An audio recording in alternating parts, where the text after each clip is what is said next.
बच्चों, आज फिर वेलकम कर रहा हूँ आपका बायो की क्लास में। आज मेरे पास आपके लिए क्वेश्चन है कि मैन मेड इकोसिस्टम को एक्सप्लेन कीजिए और कौन सा मैन मेड इकोसिस्टम है जो सबसे ज़्यादा इम्पोर्टेंट है। तो सबसे पहले कि जो मैन है वो डोमिनेंट स्पीशीज है बेटा हमारे बायोस्फीयर की, है ना। हमारी अर्थ के ऊपर सबसे ज़्यादा जो डोमिनेंट स्पीशीज है वो है जी ह्यूमन बींग्स की, और हमने मिलकर ही इकोसिस्टम को मॉडिफाई भी कर दिया है नीड्स के अकॉर्डिंग, ठीक है। और हमने नए इकोसिस्टम भी क्रिएट किए हैं जिनको हम आर्टिफिशियल इकोसिस्टम भी बोलते हैं बच्चों। और ये इकोसिस्टम है जी टेरेस्ट्रियल और एक्वेटिक, ठीक है। तो सबसे पहले टेरेस्ट्रियल इकोसिस्टम की बात करें। टेरेस्ट्रियल इकोसिस्टम यानी लैंड वाले इकोसिस्टम, इसके अंदर आ जाता है हमारा अर्बन सेटलमेंट आ जाती हैं, प्लांटेशन आ जाता है बच्चों, ऑर्चर्ड्स आ जाते हैं, गार्डन्स आ जाते हैं, पार्क आ जाता है और हमारे क्रॉपलैंड्स आ जाते हैं। ये जितने भी टेरेस्ट्रियल इकोसिस्टम आपको नजर आ रहे हैं ये टेरेस्ट्रियल इकोसिस्टम मैन मेड ही है, ठीक है। एक तरह से बेटा जो फसलें लगाते हैं हम लोग, क्रॉपलैंड्स हो गए, हमारी खेती वाले खेत हो गए, वो भी एक तरह का इकोसिस्टम है मैन के द्वारा बनाया हुआ। फिर उसके बाद बेटा अगला इकोसिस्टम आ जाता है एक्वेटिक इकोसिस्टम। तो भाई जिस तरह से बेटा खेती होती है उसी तरह से मछली पालन भी होता है जिसको फिशरी बोलते हैं। और प्रॉपर एक लैंड लेकर उसके अंदर प्रॉपर पॉन्ड बनाया जाता है और उसमें अलग अलग तरह की फिशेस को पाला जाता है according to the need of a man, ठीक है। आजकल अगर आप फिश मार्केट में जाओगे, आप जो फिश बोलोगे वो आपको दे देंगे। पुराने टाइम में पॉसिबल नहीं था ये। आजकल हमें हर फिश क्यों मिल जाती है? क्योंकि हर फिश को पॉन्ड में आसानी से ग्रो कर लिया जाता है। जैसे नॉर्मल खेती होती है बेटा, जैसे चिकन को पालते हैं उसी तरह आपके फिशेस को भी ब्रीड आउट किया जाता है। अगर हम एक्वेटिक मैन मेड के एक्वेटिक इकोसिस्टम की बात करें, जितने भी डैम्स हैं, जितने भी रिजर्वायर्स हैं, जितने भी लेक्स हैं, कैनाल्स हैं, फिशरी टैंक्स हैं, अभी मैंने आपको बताया, और जितने भी एक्वेरियम हैं ये मैन मेड ही होते हैं। तो भाई सबसे इम्पोर्टेंट जो मैन मेड इकोसिस्टम है ना वो क्रॉपलैंड है, जिनको हम बोलते हैं एग्रो सिस्टम्स, ठीक है। एग्रो सिस्टम इनको बोलते हैं। ओके, अब हमारे टेरेस्ट्रियल इकोसिस्टम मैन मेड आपको मैंने बता दिया, एक्वेटिक इकोसिस्टम बता दिया। बेटा जो हमारे लिए सबसे इंपॉर्टेंट इकोसिस्टम है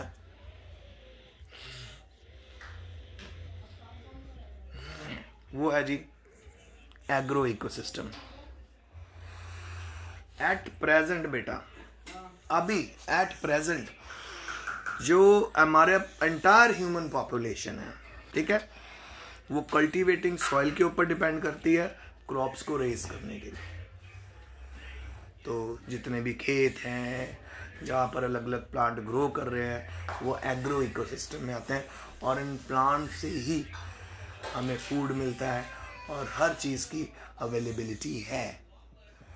तो हमारे लिए जो मैन मेड इकोसिस्टम सबसे इम्पोर्टेंट इकोसिस्टम है वो है जी एग्रो इको। कुछ कहना है आपको? ये वो है जी, हाँ देख लेंगे, मैं कर लूँगा, प्लीज़ डोंट डिस्टर्ब। वो है जी हमारे एग्रो इकोसिस्टम। तो जितना भी खेती हम करते हैं जिसके अंदर हम सीरियल्स उगाते हैं, जिसके अंदर हम लोग बेटा अलग अलग तरह के पल्सेस उगाते हैं, ऑयल सीड्स उगाते हैं, फोडर्स उगाते हैं, वो सब एग्रो इकोसिस्टम में आते हैं। तो आप कह सकते हो कि ये एग्रो इकोसिस्टम इतना ज़्यादा ग्रो क्यों कर गया, इतने ज़्यादा एग्रो इकोसिस्टम, इतना ज़्यादा खेत क्यों बन रहे हैं? क्योंकि बेटा समय के साथ साथ हमारी पॉपुलेशन भी बढ़ी है, जिसके करके मैन ने बहुत बड़े एरिया फॉरेस्ट के कन्वर्ट कर दिए हैं ग्रासलैंड्स और फॉरेस्ट के, और ग्रास लैंड्स के कन्वर्ट कर दिए हैं क्रॉप लैंड्स में। और ये जो क्रॉप्स हैं मेनली होती हैं सिरल्स, जिसमें बाजरा आ जाता है, मक्की आ जाती है, कॉर्न, मेज़ आ जाता है ना, ये सारे का सारा, और पल्सेस अलग अलग दालें आ जाती हैं, ये सारे के सारे वहाँ पे उगाए जा रहे हैं ताकि जो बढ़ती हुई जो नीड है उसको पूरा किया जा सके।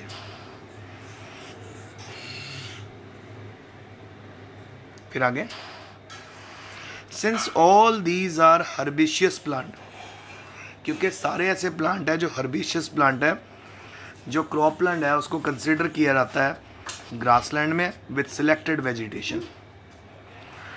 और जो बेटा एग्रो इकोलॉजी होती है ना, वो स्टडी होती है रिलेशनशिप बिटवीन एग्रीकल्चर क्रॉप्स और एनवायरनमेंट। अब हम बात करेंगे characteristics of agro ecosystem. Agro ecosystem के करैक्टर्स क्या क्या हैं। तो सबसे पहले एग्रो सिस्टम जो है वो क्रिएटेड किए गए, बनाए गए हैं, उनको रेगुलेट किया जाता है, उनको फेड किया जाता है, उनको प्रोटेक्ट किया जाता है, और ह्यूमन बींग्स उनको रेगुलरली इम्प्रूव भी करते रहते हैं। और यहाँ पे डाइवर्सिटी बिल्कुल ना के बराबर होती है। स्टेबिलिटी ऑफ सेल्फ रेगुलेशन भी है। डाइवर्सिटी ना के बराबर क्यों? क्योंकि यहाँ पे उन्हीं प्लांट्स को उगाया जाता है जिनकी रिक्वायरमेंट हमको है, जिनकी नीड हमको है। और बेटा एग्रो इकोलॉजी जो है वो स्टडी है relationship between agriculture, crop and environment. ठीक है, तो यही मैं आपको बता रहा हूँ। और साथ में जो यहाँ पे leaves no biomass in the field, यहाँ पे कोई भी बायोमास नहीं बचता फील्ड में, क्योंकि हम मैक्सिमम बायोमास को यूज़ कर लेते हैं, यूटिलाइज कर लेते हैं। अब हम पहुँच गए जी फिजिकल कंडीशंस। फिजिकल कंडीशंस के बारे में बात करते हैं। सो बेटा physical conditions of a crop land depends upon geographical locations. Geographical locations पे डिपेंड करती हैं, क्लाइमेटिक फैक्टर्स पे डिपेंड करती हैं, एडिफिक कंडीशंस पे डिपेंड करती हैं। तो physical conditions are likely to be offset by selecting a crop suitable for an area. So जब हम किसी भी क्रॉप को एक सूटेबल एरिया के लिए सिलेक्ट करते हैं तो हमें फिजिकल कंडीशंस को माइंड में रखना पड़ता है। तो जब हम इस तरह की क्रॉप को एप्रोप्रिएट सीजन में ग्रो करते हैं तो फर्टिलाइजर और मैन्योर का भी यूज करते हैं, तो बहुत अच्छी हमको क्रॉप मिलती है। फिर आगे देखिए जी बायोटिक कम्युनिटी। जो कंपोजिशन बायोटिक कम्युनिटी है वो क्रॉप लैंड के अंदर वेरी करती है। डोमिनेंट प्लांट स्पीशीज जो होती हैं क्रॉप की वो ज़्यादा अच्छे से ग्रो करती हैं, और वीड्स तो बेटा कहीं ना कहीं हर क्रॉप में आपको ग्रो करते हुए मिलेंगे ही मिलेंगे। उसके बाद हम पहुंच गए बेटा animal community. Animal population of a crop land are of earthworm होते हैं, यहाँ पे नेमेटोड्स होते हैं, रोडेंट्स होते हैं। रोडेंट्स में हमारे रैट्स आ गए, इंसेक्ट्स होते हैं, और कुछ बर्ड्स भी होते हैं, कुछ डोमेस्टिक एनिमल्स भी होते हैं, डिकम्पोजर्स भी प्रेजेंट होते हैं। जो क्रॉप लैंड होता है हमारा बायोटिक कम्युनिटी का, वो रिचेस्ट है when crop is growing in it. तो जब फसल लगी होती है खेत में तो वहाँ पर आप नोटिस करोगे सबसे ज़्यादा रिच बायोमास आपको मिलेगा। पर यह है कि बायोमास वहाँ सॉइल में नहीं रह पाता, क्योंकि हम उसको ऑब्टेन कर लेते हैं और उसको कंज्यूम कर लेते हैं। अच्छा, अब डिफेक्ट एग्रो इकोसिस्टम के क्या है?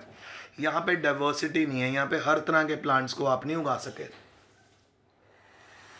ठीक है, और बहुत ज़्यादा वनरेबल प्लांट होते हैं, और क्लाइमेटिक चेंजेस भी यहाँ पे एकदम से अगर आ जाएं तो वो पूरे के पूरी क्रॉप को ख़राब कर देते हैं। मैंने पहले भी बताया था, ड्रॉट आ गया, एकदम से सूखा पड़ गया, पेस्ट आ गए, डिजीज़ आ गए, पूरी की पूरी क्रॉप को डिस्ट्रॉय कर देते हैं। ये ना हो अगर वहाँ पर एक से ज़्यादा तरह की वैरायटी हमारे पास अवेलेबल हो, जिसको हम पॉलीकल्चर बोलते हैं। तो वैसे तो मल्टीपल क्रॉपिंग होती है, एक ही खेत में एक से ज़्यादा प्लांट्स को ग्रो करा जाता है, वैरायटीज़ को ग्रो करा जाता है, वो भी ठीक है। पर मेन बात यहाँ पे ये है कि अपना मैन मेड जो एग्रो इकोसिस्टम है, और वो हमारे लिए अच्छा है, तो उसकी कमियाँ भी हैं। सबसे बड़ी कमी है वैरायटी की कमी। तो भाई बच्चों, ये मेरा आज का लेक्चर था। आई होप आपको समझ आया होगा। अच्छे से पढ़ो, study hard. If you have any difficulty you can ask me. Stay home और अच्छे से पढ़िए, और मंडे को फिर मिलते हैं। तब तक के लिए टेक केयर। इन सभी क्वेश्चन आंसर्स को कॉपी में लिख लेना।